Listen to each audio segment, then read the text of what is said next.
नमस्कार। आज हम भारत में एक ऐसे छात्र आंदोलन की बात कर रहे हैं जो बाहरी दबाव से नहीं बल्कि अपने ही अंदर की एक गहरी दरार से जूझ रहा है। चलिए समझते हैं कि ये विभाजन आखिर हुआ क्यों, इसके पीछे कौन कौन है और बिहार के हजारों शिक्षक उम्मीदवारों के भविष्य के लिए इसके क्या मायने हो सकते हैं। तो देखिए, स्थिति कुछ ऐसी है। एक ही मकसद, एक ही शहर, लेकिन प्रदर्शन की तारीखें दो।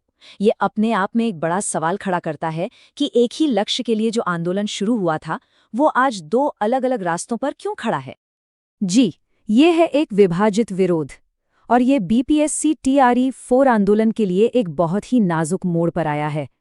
बीपीएससी टीआरई 4 यानी बिहार शिक्षक भर्ती परीक्षा का चौथा चरण।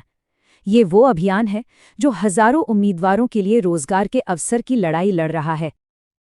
अच्छा, इस फूट की जड़ों तक पहुंचने के लिए हमें कुछ हफ्ते पीछे जाना होगा और उन घटनाओं के सिलसिले को समझना होगा जिन्होंने इस दरार को जन्म दिया।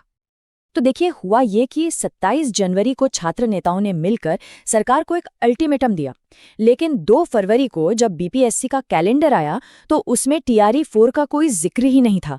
बस यहीं से बात बिगड़ गई। खुशबू पाठक के गुट ने 9 फरवरी को विरोध का ऐलान कर दिया, तो वहीं उनके प्रतिद्वंद्वी नेता दिलीप जी ने 16 फरवरी की एक अलग तारीख दे दी। यानी एक बनी बनाई योजना कुछ ही दिनों में बिखर गई। और इस फूट के बाद शुरू हुआ आरोपों का दौर। छात्र नेता खुशबू पाठक और उनके सहयोगियों ने दूसरे गुट के नेता पर बहुत गंभीर आरोप लगाए। उनका कहना था कि आंदोलन को जानबूझकर कमजोर किया जा रहा है।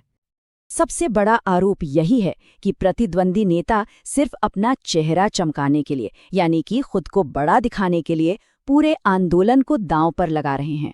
उनके नजरिए से ये लड़ाई रणनीति की नहीं है, बल्कि एक नेता की अपना इकलौता साम्राज्य बनाने की कोशिश है। 9 फरवरी के प्रोटेस्ट के एक समर्थक का ये बयान इसी भावना को साफ दिखाता है। उनका मानना है कि जब किसी की व्यक्तिगत महत्वाकांक्षा बढ़ जाती है तो वो फिर छात्रों के असल हित को नहीं देख पाता, और इसी वजह से आंदोलन के अंदर अविश्वास का माहौल बन गया है। खुशबू पाठक खुद पिछले राजनीतिक अभियानों का हवाला देती हैं। उनका तर्क है कि छात्र आंदोलन का इस्तेमाल असल में अपनी निजी राजनीतिक आकांक्षाओं को पूरा करने के लिए एक सीढ़ी की तरह किया जा रहा है। दोनों तरफ से बयानबाजी काफी तेज हो चुकी है। बात यहां तक पहुंच गई कि एक पक्ष ने प्रतिद्वंद्वी नेता पर छात्रों को बांटने का आरोप लगाते हुए उनकी तुलना एक विवादास्पद ऐतिहासिक शख्सियत से कर दी।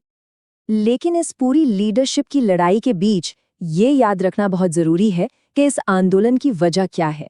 वो हजारों छात्र जिनकी जिंदगी बदलने वाली मांगे हैं, वो क्या चाहते हैं। सबसे बड़ा और सबसे जरूरी मुद्दा है 1,20,000 शिक्षक पदों का। मांग है कि सरकार इन पदों के लिए नोटिफिकेशन जारी करे।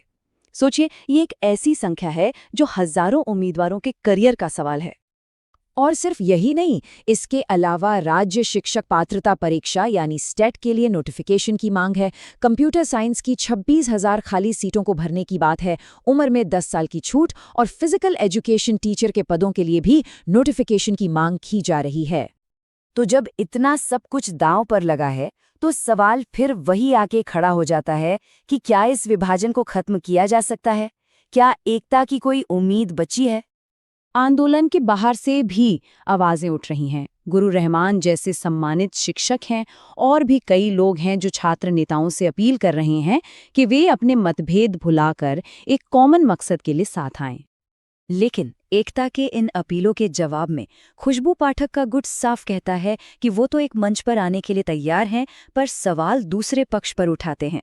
वो विभाजन का सारा दोष अपने प्रतिद्वंदी पर डालकर एक सीधी चुनौती पेश करते हैं। और ये सब हमें एक बहुत गहरे सवाल के साथ छोड़ जाता है। क्या अपने भविष्य के लिए लड़ रहा एक आंदोलन अपने ही अंदरूनी संघर्षों से पार पा सकता है, या फिर ये विभाजन अंत में उन्हीं छात्रों को कमजोर कर देगा जिनके हक की लड़ाई का दावा ये दोनों पक्ष कर रहे हैं? इसका जवाब तो अब वक्त ही बताएगा।